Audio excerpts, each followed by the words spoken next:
any questions, please send them to media@esa.int. And at the end of this briefing, we will try to answer as many questions as possible. Again, the email address is media@esa.int. You can also join the conversation on Twitter using the hashtag #TheSunUpClose. Again, the hashtag is #TheSunUpClose.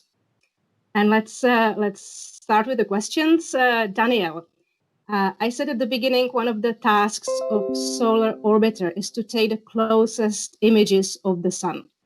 The images that we are going to see today, are they already the closest images? Yes, Teresa, indeed. We've never been closer to the sun with a camera. And this is just the beginning of the long, epic journey of Solar Orbiter, which will take us even closer to the sun in less than 2 years' time. And as far as taking high-resolution images goes, there are two options: getting closer to the object of interest or building a bigger telescope. That's a little bit like going on an expedition. You either get closer to the elephant or you use a bigger camera. So the world's largest solar telescope to date is the Inui Solar Telescope on Hawaii, which has a diameter of 4 meters. But ground-based telescopes have one major drawback, and that is the fact that Earth's atmosphere is blocking large parts of the spectrum of sunlight. So if you want to observe the sun in ultraviolet light and X-rays as we want, we need to go into space.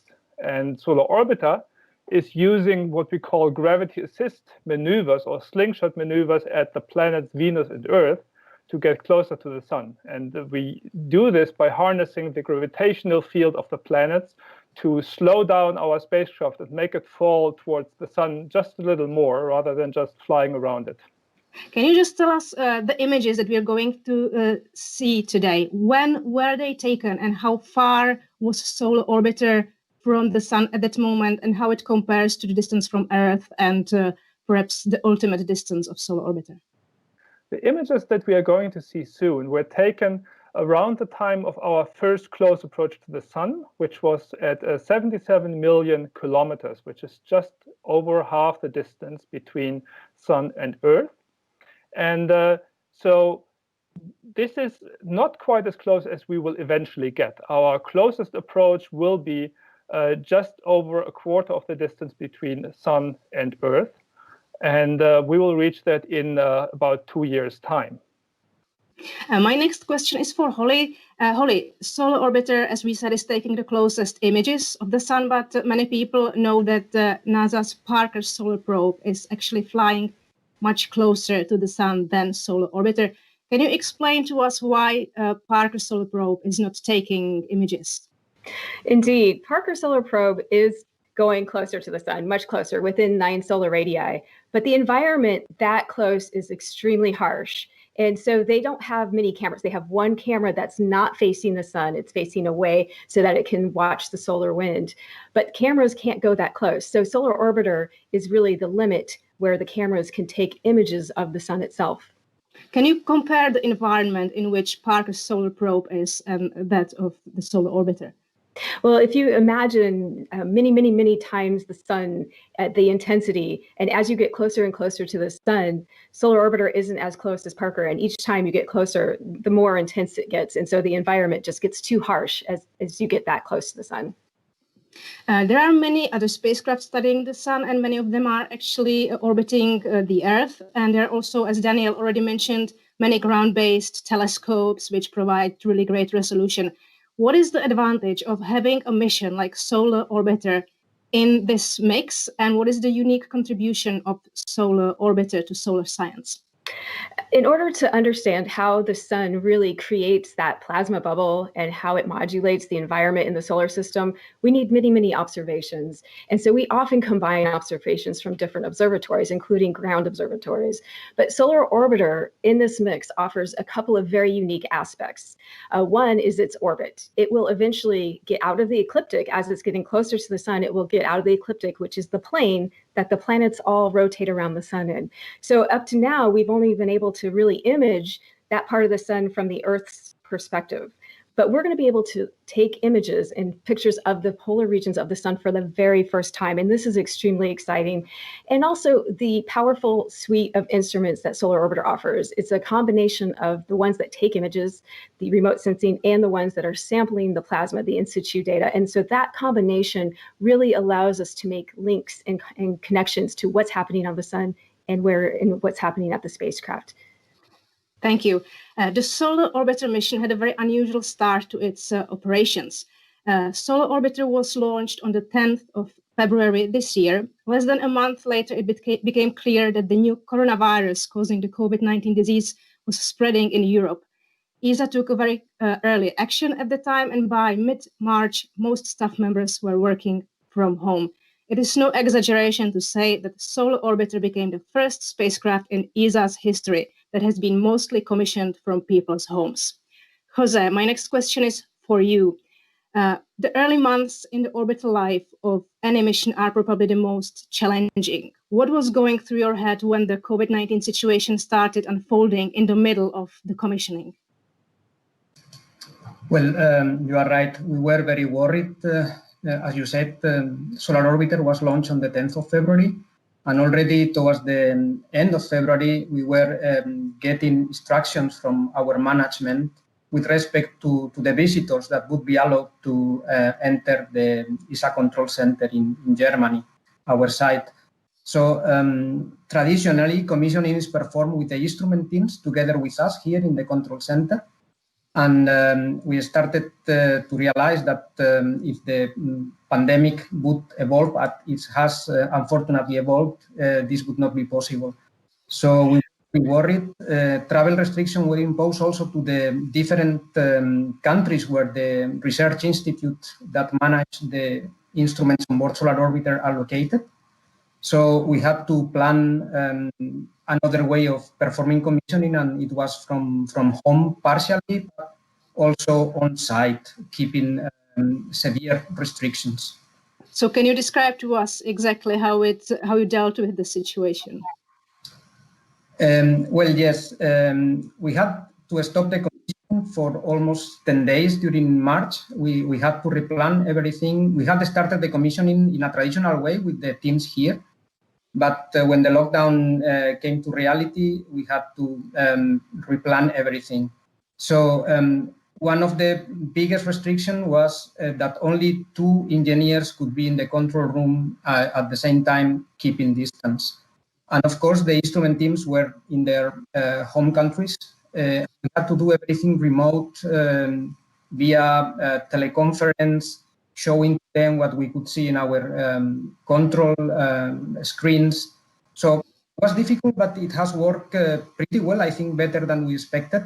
I think the teams are happy, we are happy, and we managed to bring the commissioning to a successful end.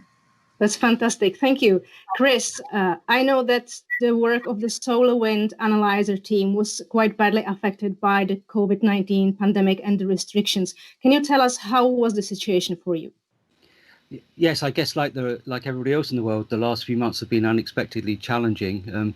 In particular, our set of sensors all use very high voltages to make their measurements, and we would normally get those turned on after waiting for several weeks after launch in order to allow all the atmospheric pockets of air that might be trapped in the instrument to get out.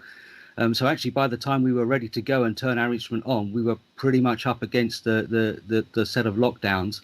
And by the time we came out of the ESOC lockdown and were ready to go, we were also locked out of our own labs. So we've had to set up a system where doing this very delicate operation where we would go to try to ramp up to something like 30,000 volts at steps of 25 volts at a time. And at each step looking very carefully at the data coming back to make sure that nothing had gone wrong. A very delicate operation needed to be done from our home, so we had like multiple WebExes running where we had one connection to the spacecraft operator. We had another one to members of the team who were all looking at the data that Jose Luis talked about. We had a very narrow field of view from a webcam at ESOC looking at the most important parts of the data. and then trying to download the data and plot it on the fly as much as we can to make sure it was safe. But that meant that we were sending a risky command and having to wait a few minutes to see the result, which was pretty stressful. But as Jose Luis says, in the end it was good and successful. So yeah, we're happy. Sami, how was the experience for the FIT team? Yes, so in the beginning, things started very normally, but then the pandemic hit and everything was shut down. Actually, the instruments in the spacecraft, they were more or less put on standby. And I was really worried at that point, because the spacecraft was just hurtling away from the Earth with speed, and we cannot continue with the commissioning and have no idea what our instrument is like. Thanks to a lot of work and the good ideas coming from the staff at ESOC, we managed to do the commissioning again, and it was challenging indeed. It was indeed quite challenging because we had to have teams, complex team in 3 countries, many different institutes, and we had to make sure that we can all communicate, up to 20 people, all doing it online instead of in one big room. But we managed to do that. Thank you. So finally, it worked. Fantastic. Let's have a look at the images, because I think that's what everybody's waiting for. David, the Extreme Ultraviolet Imager, or EUI, that's one of the 6 telescopes aboard Solar Orbiter. Can you just quickly explain to us what does this instrument enable you to do? Okay, so the thing is that Solar Orbiter will fly 4 times closer to the Sun than the Earth. And that implies that, as seen from Solar Orbiter, the solar disk will be 16 times bigger.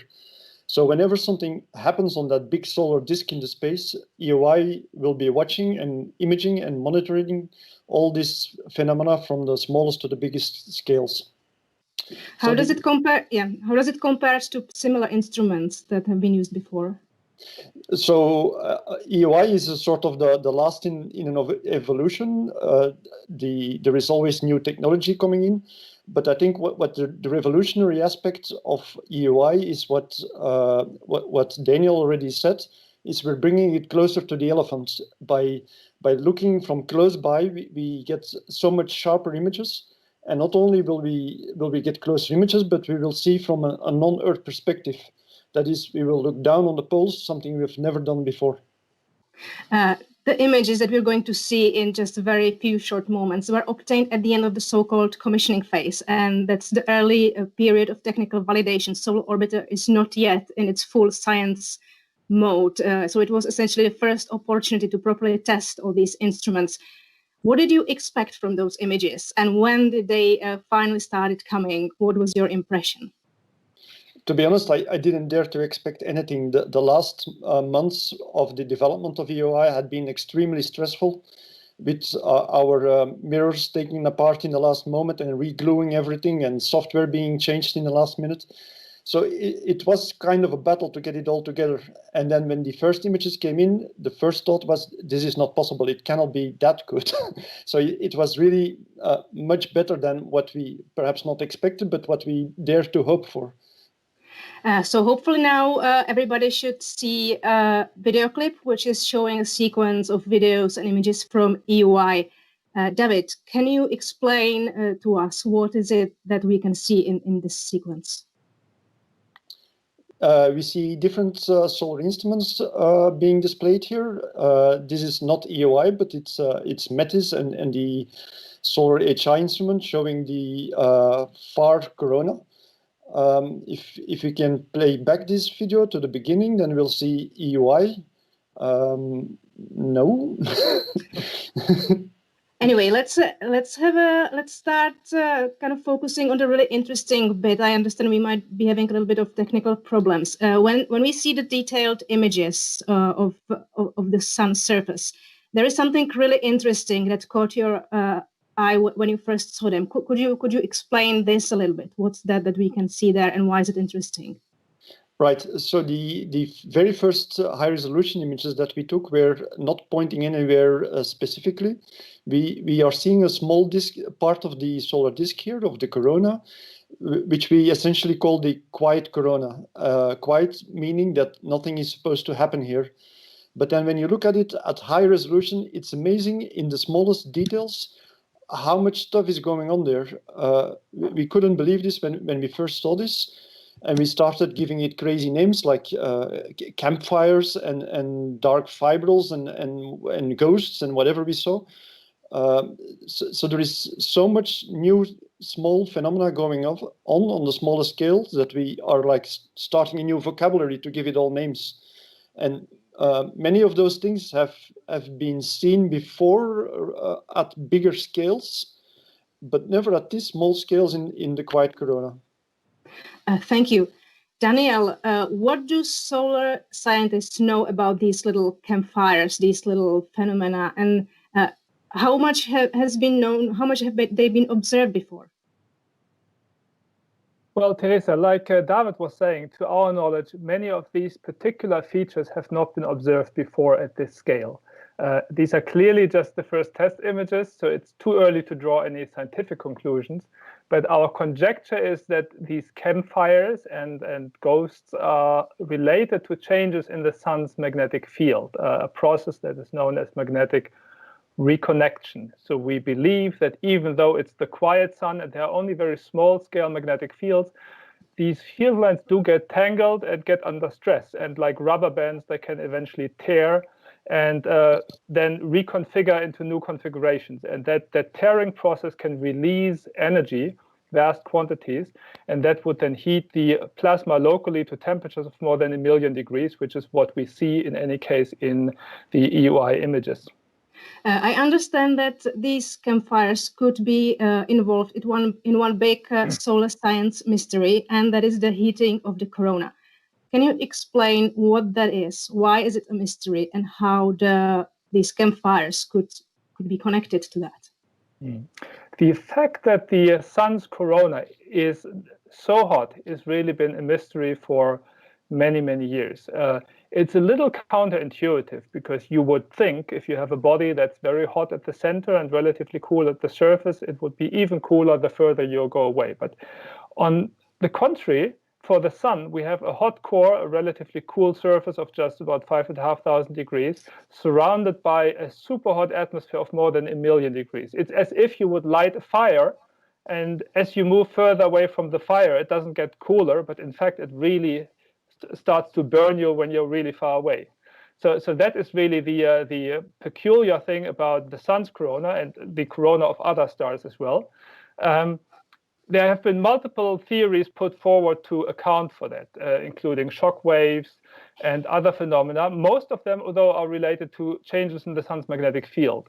And there's a theory put forward by a great US physicist, Eugene Parker, after whom the NASA Parker Solar Probe has been named, who conjectured that if you should have a vast number of tiny flares, so similar to the flares that we have observed on bigger scales, but just a lot smaller, all the time in the sun, that might account for an omnipresent heating mechanism that could make the corona hot.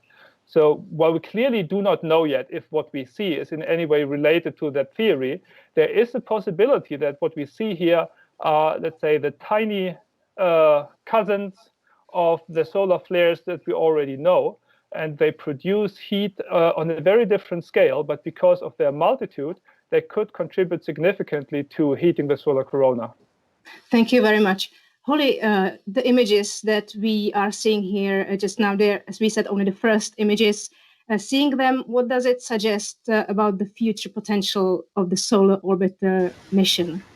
Yeah, I think most importantly, it demonstrates that we are going to be able to accomplish our solar objectives of Solar Orbiter. We are very excited that everything is working.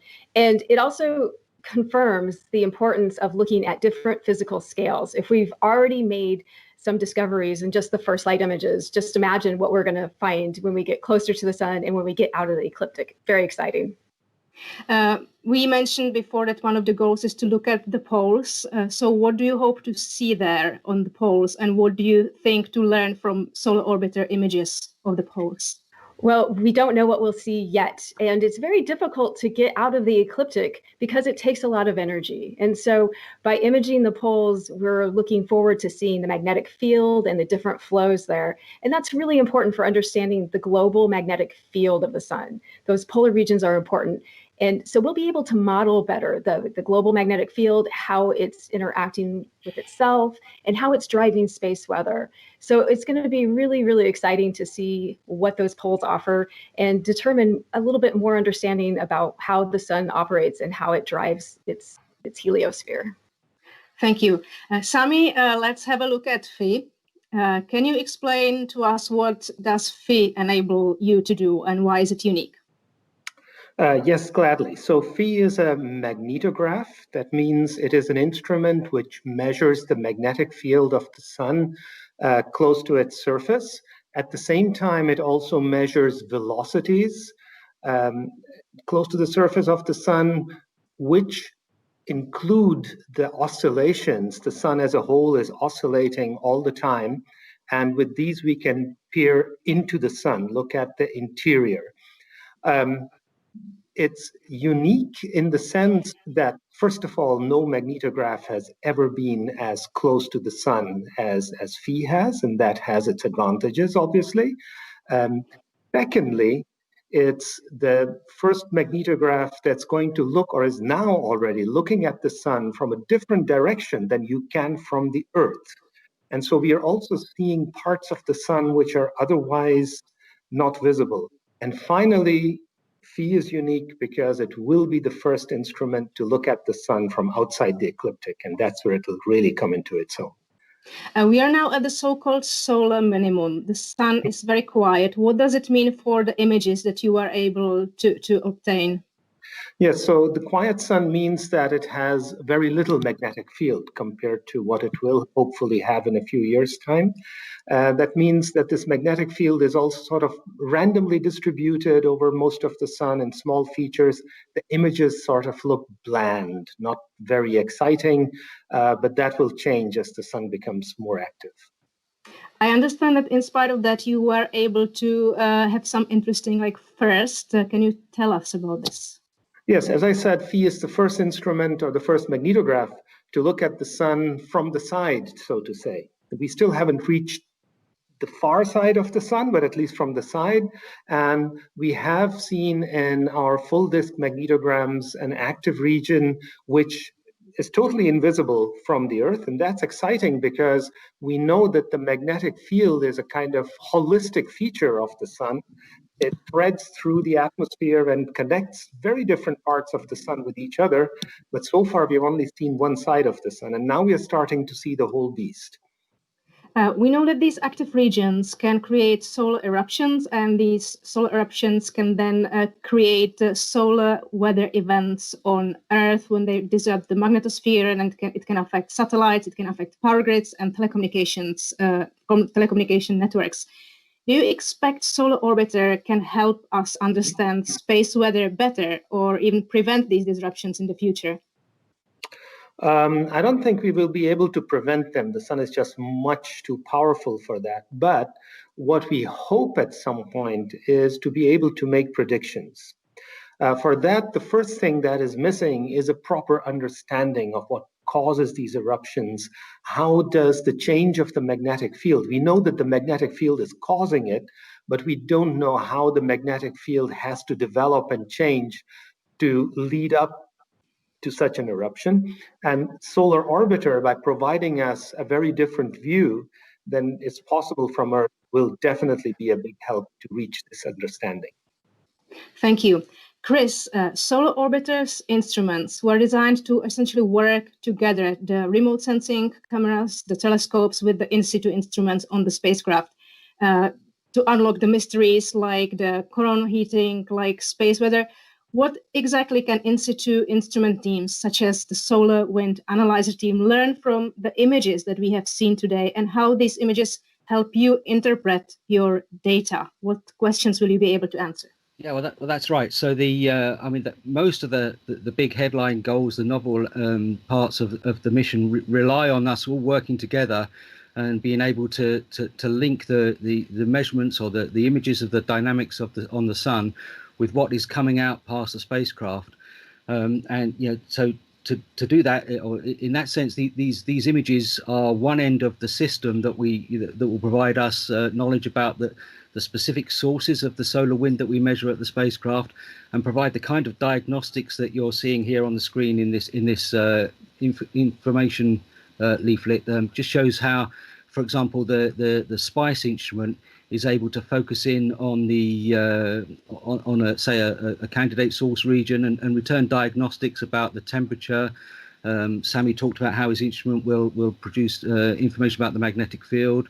We can get information about the outflows, and in particular here we can see the graphs that shows the relative composition of the plasma in those source regions, and so that's a key part for making the link out and understanding the dynamics and the physics of what's going on in the atmosphere. So you will see the differences between the different regions. Do I understand it correctly? Yeah, that's right. So so different parts, whether it's a coronal hole or an active region, will have a different signature in all of these phenomena, and we see fast solar wind and slow solar wind coming out past the spacecraft that's detected by the in situ instruments. And as I say, the key to making the science leaps are about making those links between the two sets of measurements. I also understand that the solar wind analyzer made some really unique measurements during this first close approach to the sun. Can you tell us a little bit about that? Yeah, so actually, so that also relates to what I just said and the plot that was at the lower end. So this is a good example of the link. I mean, in particular, one of the sensors in our instrument is going to make the first dedicated measurements of the heavy ions component in the solar wind. So most of the solar wind is made up of protons and helium particles and electrons to balance the charge, but it contains these rather exotic heavy particles at different charge states. So the carbon, the oxygen, the iron, etc. And our instrument is making the first measurements of these. What you see on the screen here is in the blobs are representative of each particle that enters the instrument, and we categorize it by what's its energy, its charge, and its mass. And so we can get a kind of a fingerprint of the composition of the solar wind passing the spacecraft, which is a direct comparison to the SPICE measurements that were in the last plot. And that enables us to establish what that link is, and then we can bring the full power of the full set of 10 instruments to the problem and understand some of the key issues, like the coronal heating problem or the acceleration of the solar wind. Thank you. Danielle, we have seen so far images from 2 of the 6 remote sensing instruments. We couldn't invite everybody, unfortunately, to talk in this press conference. From your perspective, what were the other highlights of this first imaging campaign? What other interesting things did you learn? One real highlight for me, Teresa, was getting the grand perspective of the sun and heliosphere for the first time. We have these 2 coronagraphs on board. One is called METIS, which images the corona around the sun at the distance of several solar radii. And then we have the heliospheric imager called SOLO-HI, which looks sideways over the edge of our heat shield and images the wider space around the sun.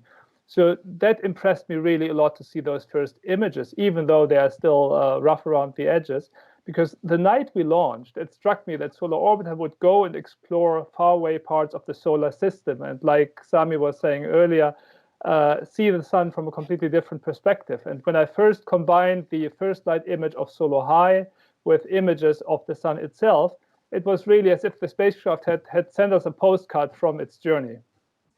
That's great. Holly, are there any opportunities for the cooperation between Solar Orbiter and the Parker Solar Probe? Absolutely. And in fact, before we even launched, we were working with that team to make sure that we were planning to take advantage of the different conjunctions of the 2 spacecraft. For instance, Parker Solar Probe, when it's very close to the sun, and Solar Orbiter can image the context, the environment around it.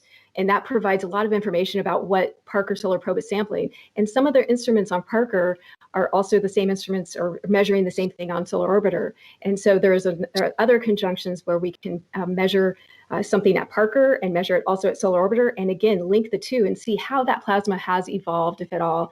So it's very exciting. It's a very good synergy between the 2 missions. Thank you. Jose, we mentioned that the solar orbiter is not yet in its full science phase. Could you just explain briefly the difference between these various phases?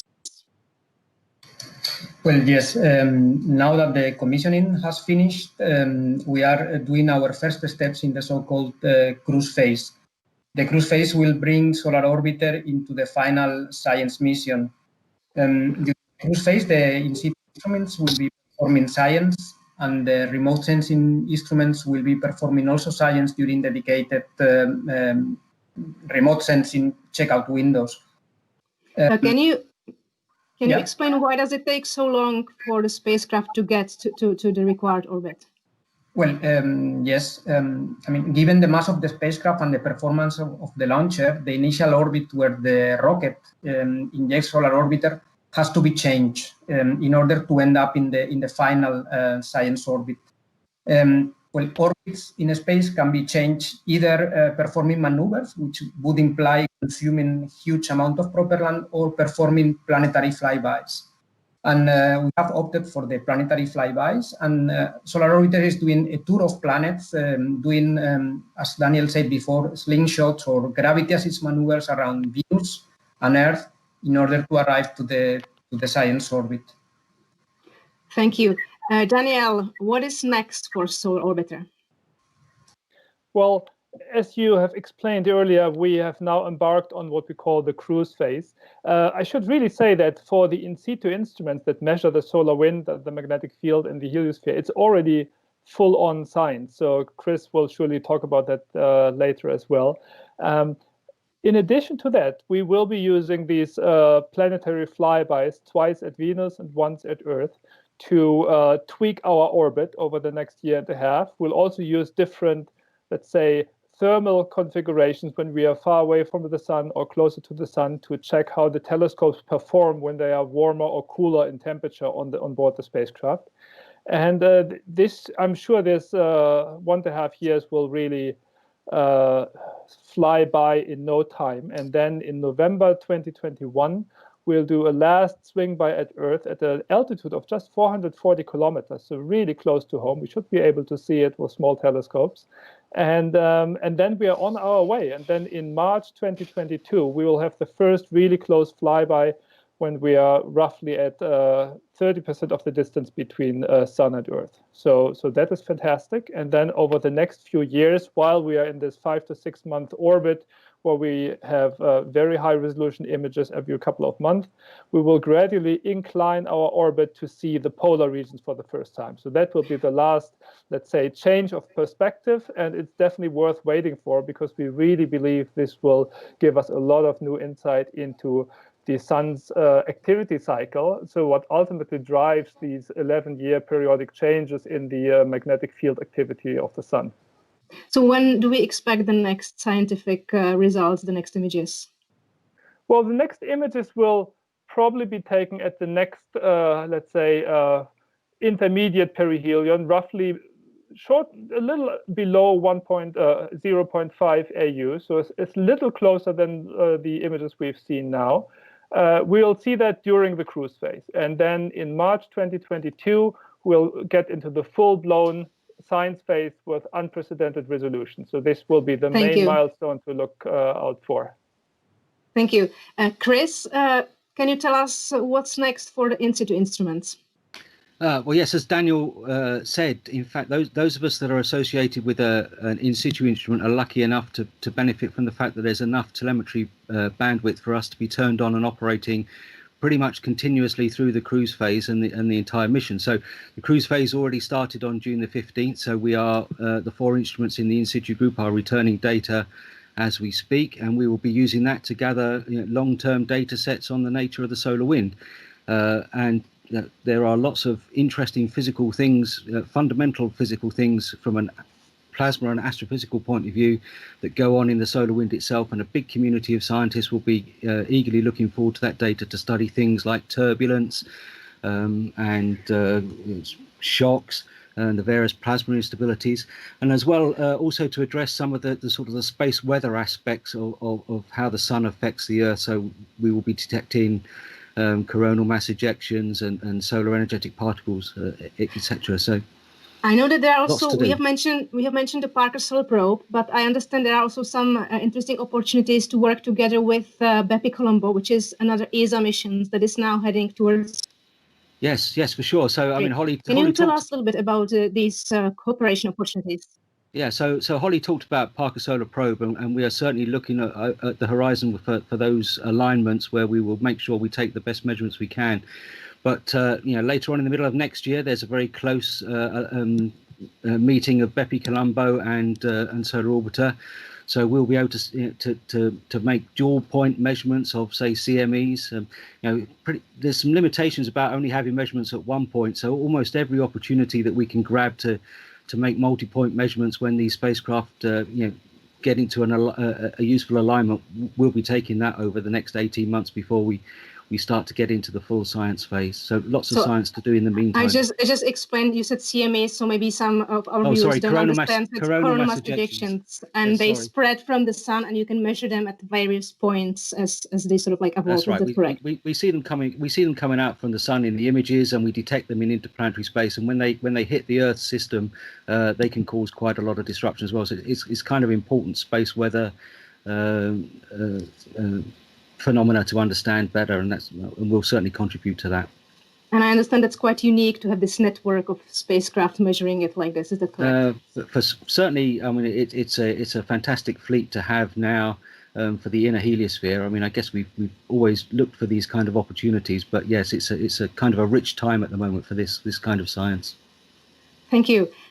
Sami, David, the images from EUI and FE that we have seen today were taken from almost twice the distance than Solar Orbiter is meant to operate once in its science phase. So I have two questions for both of you. How much better will the images get, and what are you looking forward to see? So I wonder, David, do you want to go first? Yes. So obviously, like you say, if we fly twice closer, our images will get twice sharper. But it's going to be much better than that, I believe. You have to remember that the current data that we are showing today are merely byproducts of technical tests that we were doing. These images are not optimized yet, or the instruments are not fully configured yet. So while we improve on that, I expect also that will improve the images by at least a factor 2 in contrast, in sharpness, in all sorts of ways. And so and also at the spacecraft level, by the way, steering a spacecraft is a complicated business, and so also there our optimizations are ongoing that will improve the image quality. Now, what I'm looking forward to is we have presented today perhaps the first evidence of what Daniel explained, the nanoflare theory with the Campfires. But there are competing theories out there based on waves traveling through the solar corona, and we know that with the present instruments we should be able to observe them. So I'm much looking forward to also collect evidence for the competing theories and then evaluate which theory is the most prominent one or the most correct one, perhaps in which circumstances, and that's going to be very exciting, I believe. Sami, from your perspective?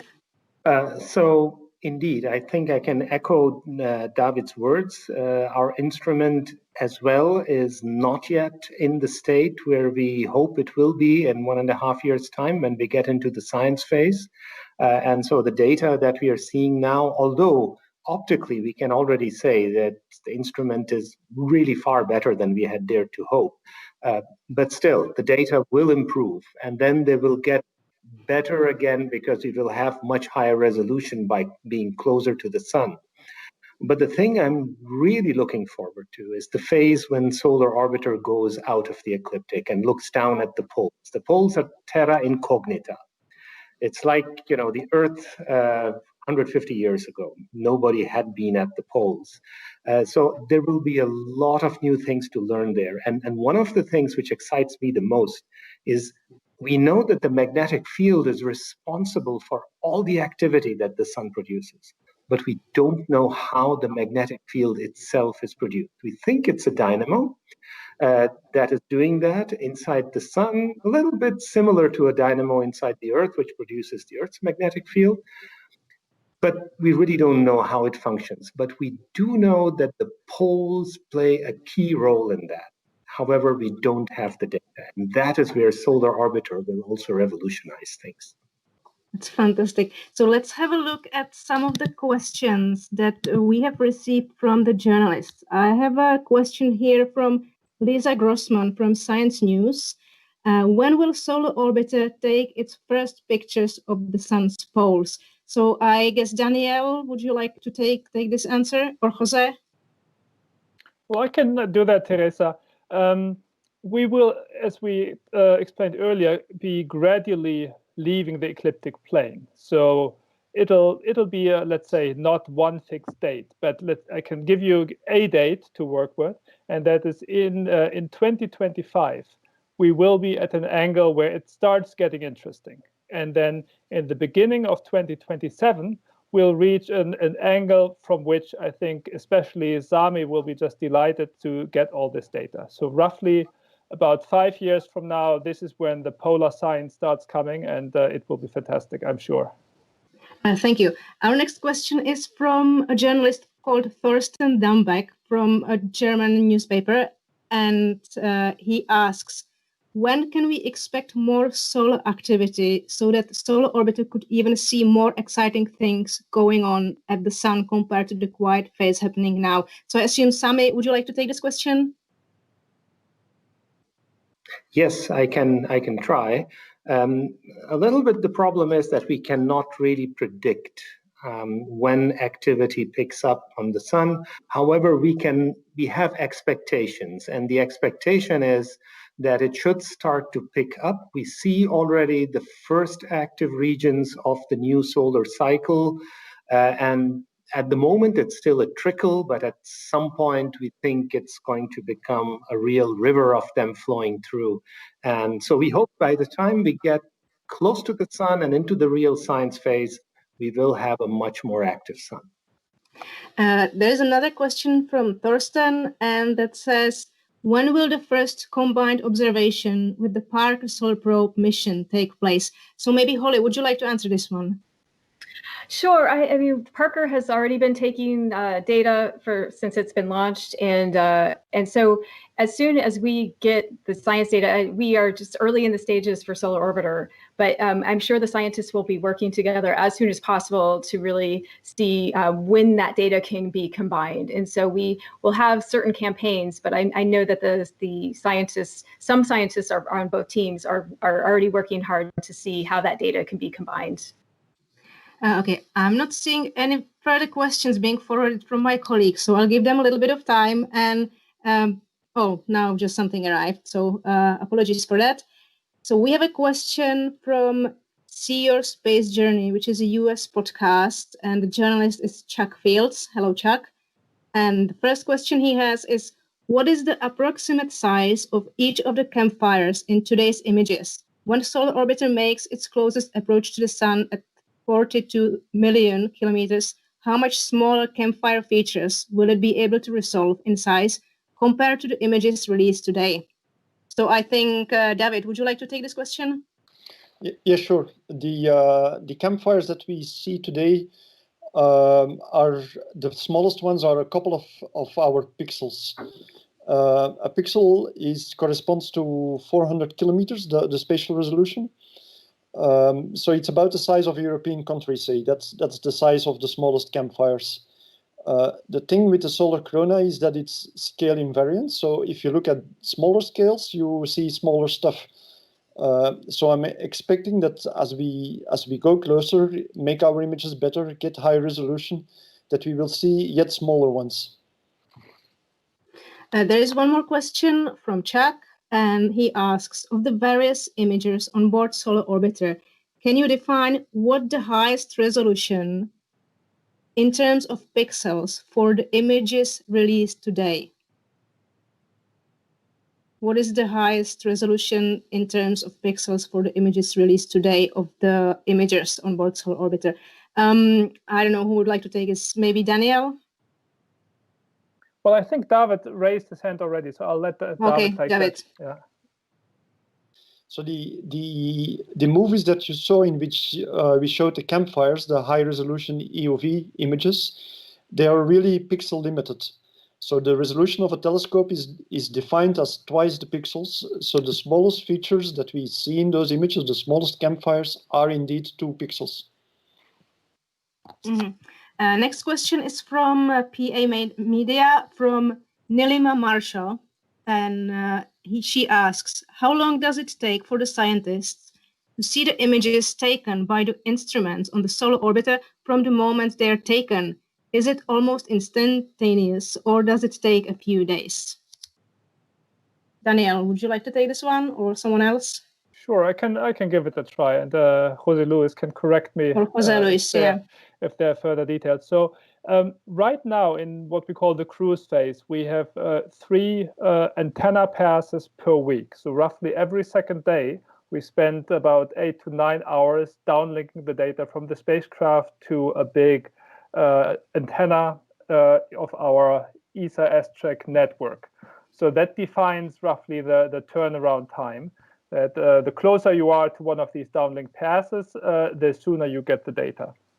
For the nominal mission phase, we will have roughly 1 pass a day. So that means roughly within a day, the instrument teams have the data.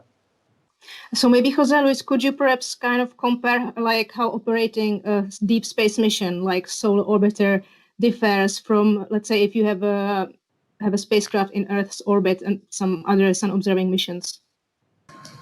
Well, I think that there are 2 very important factors. One is the distance to the spacecraft. So we have to deal with one-way light time, which is the time that the signal that leaves the antenna takes to arrive to the spacecraft. For example, just today we are around 11 minutes. So when we send a command to the spacecraft, it takes 11 minutes to arrive to the spacecraft, and then 11 minutes to come back the telemetry.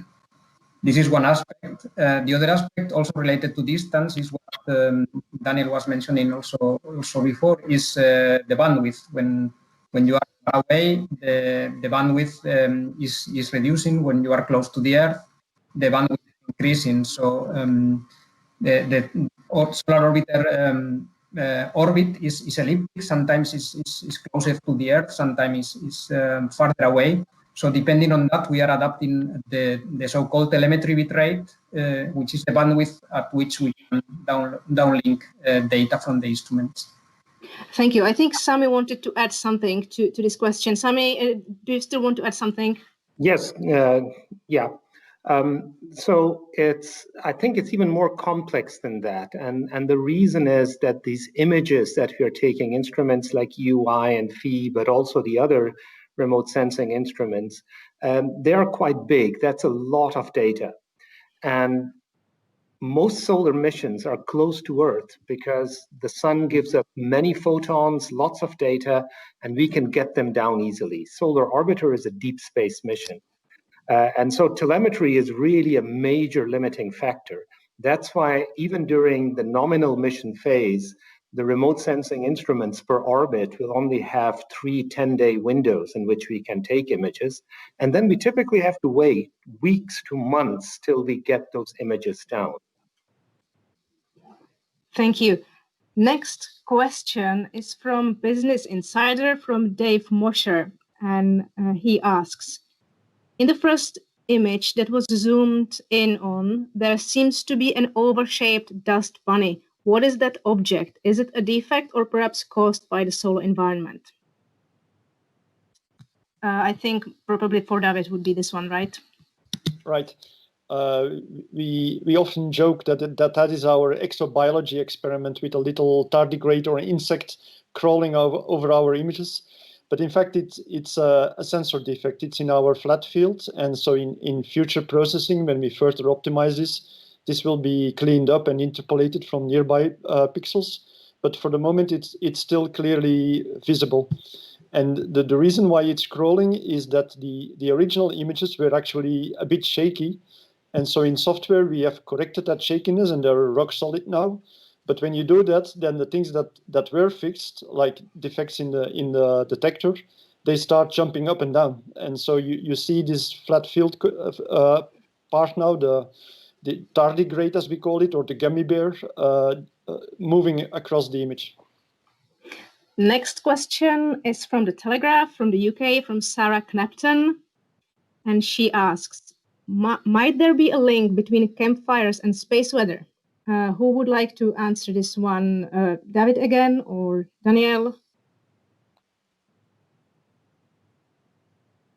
Hello? Well, I can give it a try. That's an interesting question. And this is a question where the answer will crucially depend on the measurements from the Phi instrument. And this is why we put a lot of emphasis in these joint observations from more than one instrument, because what really counts is whether the region that we are looking at will be magnetically connected to interplanetary space. So to be relevant for space weather, the magnetic field must not close down on the solar surface at all times, but really open up into space and eventually reach Earth. So from these first images that the Phi instrument has been taking close to that period, it looked as if all these features really are local features that don't make it into the solar wind. But there might be situations where this is different. And that is really an interesting question to consider, whether in this case with a joint operation of, let's say, EUI, the Phi instrument, and then the in situ instrument at the location of the spacecraft, like the magnetometer, we might be able to identify a link and thereby really nail down, let's say, the driving mechanism that caused space weather. Does anybody want to add anything to this? No. So, or yes? No. So next question I have from Franco Mecconi from Latam Satellitale. And he is asking, what is the total expected duration of the mission? That is, for how long can we expect Solar Orbiter to work? So I think either Daniel or Jose would like to answer that.